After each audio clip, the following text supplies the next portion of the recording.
మాణిక్రావు ఠాక్రే గారు కొత్తగా తెలంగాణ రాష్ట్రానికి ఇన్ఛార్జ్ అయిన తర్వాత మొట్టమొదటి పిఎసి పొలిటికల్ అడ్వైజరీ కమిటీలో ఇవాళ మాట్లాడడం జరిగింది. రేవంత్ రెడ్డి గారు ఉన్నారు, కానీ బట్టి విక్రమార్క ఏదైతే పీపుల్ మార్చ్లో ఉన్నాడు, మేమందరం 22 మందిలో 15 మంది అటెండ్ అయినాం. ప్రతి నెల కూడా కలవాలనేది మేము రిక్వెస్ట్ చేసాం. ఇక ఆయన ఏం చేస్తున్నాడు, ప్రతి నెల ఏ ప్రోగ్రామ్ అయినా పార్టీలో డిస్కస్ చేయాలి. ముఖ్యంగా ఇవాళ ఇప్పుడే మన మధు యాష్కి కానీ, ఉత్తమ్ కుమార్ రెడ్డి కానీ, అదేవిధంగా శ్రీధర్ కానీ, సంపత్ కానీ, వాళ్ళు ఒకటే మా ఉద్దేశం ఏంటంటే తెలంగాణలో ఇచ్చింది తెచ్చింది మేము, కానీ అబద్ధాలు చెప్పి వచ్చినటువంటి దాని మీద ఆయన 105 కోట్ల రూపాయలు ఖర్చు పెడుతుండు. నిజంగానే నువ్వు డెవలప్ చేస్తే ఉగాది పండుగ, దసరా పండుగ వస్తే ఇవన్నీ పైసలు ఆడబెట్టుకొని పండుగ చేసుకుంటాడు. ఈయన అంటే ప్రజలకు ఏం చేయలేదు కాబట్టి అరే నా పైసలతోటన్నా చెయ్యినరా నాయన అని చెప్పడానికి చేస్తుడు. దానికి ఇంకో కథ, బీజేపీ వాళ్ళు నిన్నటిదానిక నిజాం వ్యతిరేకంగా గోల్కొండల జెండా ఎక్కిస్తారట. నాకు నవ్వాలన్నా ఏడవాలని అనిపిస్తుంది. నువ్వు నిజాంకు వ్యతిరేకంగా కదరా బాబు, మినార్లకు వ్యతిరేకం. పోయి గోల్కొండలో ఎక్కిస్తాడట బీజేపీ వాళ్ళు జెండా. కొద్దిగా ఆలోచన చేయండి, ఎప్పుడు ఏది మాట్లాడినా మాట్లాడతారు. నిజాం మీద వ్యతిరేకం, చార్మినార్ మీద వ్యతిరేకం, గోల్కొండ మీద వ్యతిరేకం, కానీ గోల్కొండలో జెండా ఎక్కిస్తుండ్రు. అంటే ఇది కాంపిటీషన్ జరుగుతుంది, మాది కాంపిటీషన్ కాదు. ఇచ్చింది తెచ్చింది మేము. దీంతో పాటు 2019లో నేను పెట్టలే, జై భీమ్ కార్యకర్తలు పెట్టారు. ఏది ఒక రోజు ముందు 12th నైట్ నుంచి 13th మార్నింగ్ పెడితే 14th ఏప్రిల్ అయిన బర్త్డే రోజు మున్సిపల్ అథారిటీ వాళ్ళు కూలగొట్టారు. అది తెలుసుకొని మేము అందరం కూడా మందకృష్ణ మాది కానీ, రాముల నాయక్ కానీ, బొల్లుకి మేము అందరం పోయాం. ఈవెన్ పిఓడబ్ల్యూ సద్య కూడా వచ్చింది. ఆ తర్వాత మున్సిపల్ అథారిటీకి పోయాం. మీరు ఎందుకు చేసిందంటే ఏదో కథ చెప్పి ఆఖరి మీద 4th క్లాస్ ఎంప్లాయీస్ను సస్పెండ్ కూడా చేయడం జరిగింది.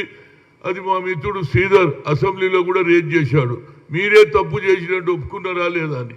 ఆ తర్వాత నేను కొత్తది తీసుకొచ్చిన పర్మిషన్ మేము ఏది స్టాచ్యూలకు కలెక్టర్కే పోవాలంటే కలెక్టర్ మీరు పెట్టాలంటే పెట్టుకోండి అంటే, నేను అమలాపురం నుంచి 5 లక్షలు పెట్టి తెస్తే 18th జూలై పొద్దున ఎల్డి అవర్స్లో స్టాచ్యూని ఎత్తుకపోయారు, నా మీద కేసు పెట్టారు. 3 ఏళ్ళు నేను సఫర్ అయినా, పార్టీలో మాట్లాడినా, ఆఖరికి court direction Hanumantharao hand over చేయమన్న తర్వాత నేను బట్టి కేటీఆర్ని కలిసిన మున్సిపల్ మినిస్టర్ అసెంబ్లీలో.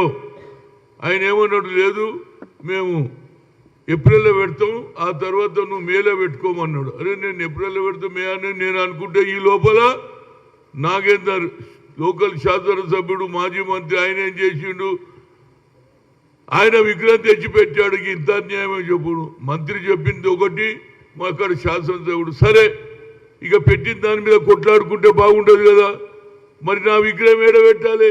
ఇప్పటి కూడా గోషామైల్ ఇక్కడ 125 అడుగులు జనానికి చెప్తున్నా, 125 అడుగులు చూసి ఒకసారి గోషామైల్లో పడుకున్నటువంటి అంబేద్కర్ని కూడా చూస్తే తెలుస్తుంది. ఎందుకంటే దాన్నే ప్రతిష్ట పెరిగిందని ఇతర దేశాలలో పండుకున్నది కూడా చూడాలి కదా. కనుక ఇవాళ పార్టీలో నేను ఐ వాంట్ టు కంగ్రాచులేట్ ఏది మాణిక్రావు ఠాక్రే అండ్ పిఎస్సి మెంబర్లు అందరూ అన్నారు, మేము తప్పనిసరిగా దీని మీద యుద్ధం చేస్తాం. ఇది అక్కడ ఆడ పెట్టలేకపోతున్నాం కాబట్టి నేను ఆల్టర్నేట్ జగన్ చెప్పిన, ఏది మదీనా ఏదైతే ఓల్డ్ సిటీకి పోతాం, చార్మినార్ పోతే సీదా పోతే చార్మినార్, రైట్కి పోతే ఏది హైకోర్టు జడ్జిలు చూస్తారు, లాయర్లు చూస్తారు. జడ్జి ఏదైనా తప్పు, అరే అంబేద్కర్ని చూసిర్రో తప్పు చేయొద్దని ఆయన అనుకుంటాడు. కాబట్టి అక్కడ పెట్టుమని కోరుతున్నా. దీనికి పార్టీ సంపత్ అందరం కూడా నాకు మద్దతు ఇస్తున్నారు. ఇది అయ్యే వరకు ఊరుకునేది లేదు. ప్రభుత్వం మంచిగా ఒప్పుకుంటే అందులో ఒక న్యాయం ఏమున్నదంటే, అసదుద్దీన్ కూడా ఏమంటాడు, జై భీమ్ అంటాడు. ఏడ పార్లమెంట్లో అంటాడు, బయట అంటాడు. అంతేకాకుండా ఇద్దరిని ఏది మేయర్లను కూడా చేశాడు. కనుక ఆయన కూడా ఒప్పుకుంటాడు. కాబట్టి ఇది తప్పనిసరిగా నిన్నటి వరకు నేను ఒక్కరినే అనుకున్నా. ఇవాళ చూడు వీడికెళ్ళి శ్రీధర్ బాబు, ఉత్తమ్ కుమార్ రెడ్డి, ఇక్కడ మధు యాష్కి, ఇక్కడ సంపద, ఇంత స్ట్రెంత్ పెరిగింది నాది. ఇక నేను ఇప్పుడు ఎట్లనన్నా సాధిస్తా. అంబేద్కర్ని పెట్టే వరకు తప్పనిసరిగా నా ఫైట్ కొనసాగుతుంది. అంబేద్కర్ అందరి వాడు, నీకే కాదు. కేసీఆర్ నీ దగ్గర ప్రభుత్వంలో 125 పెట్టుకున్నావు. నేను చిన్నవాడిని, అంబేద్కర్ అభివాదం చేసేవాడిని కనుక 5 లక్షలు పెట్టిన విగ్రహం అక్కడ పెట్టే వరకు నా పోరాటం కొనసాగుతుంది. ఎందుకంటే ఆడ ట్రాఫిక్ రైట్ సైడ్ పోతుంది, సీదా పోతుంది కనుక ఆడ చౌరస్తా ఉన్నది మదీనా దగ్గర, అక్కడ పెడితే ఓల్డ్ సిటీలో కూడా ఏది అంబేద్కర్ అభిమానులు ఉన్నారు, ముస్లింలు ఉన్నారు, అదేవిధంగా హిందువులు ఉన్నారు, అందరు ఉన్నారు. కేవలం కొత్త పట్టణంలోనే అభివృద్ధి కాదు, పాత పట్టణంలో పెట్టాలనేది నా ఆలోచన. దీనికి ఇది మొట్టమొదటి సమావేశంలో 2 నిర్ణయాలు బాగా జరిగినాయి.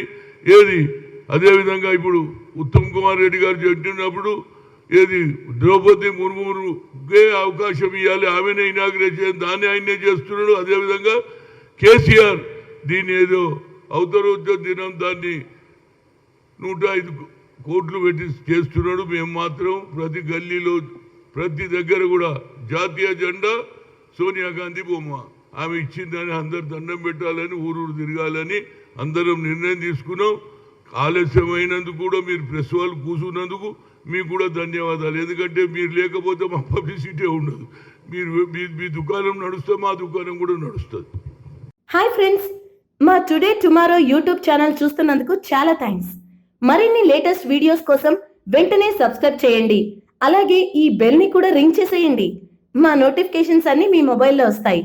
అలాగే మా వీడియోస్ మీకు నచ్చితే లైక్ చేయండి, షేర్ చేయండి, నచ్చకపోతే కామెంట్ చేయండి.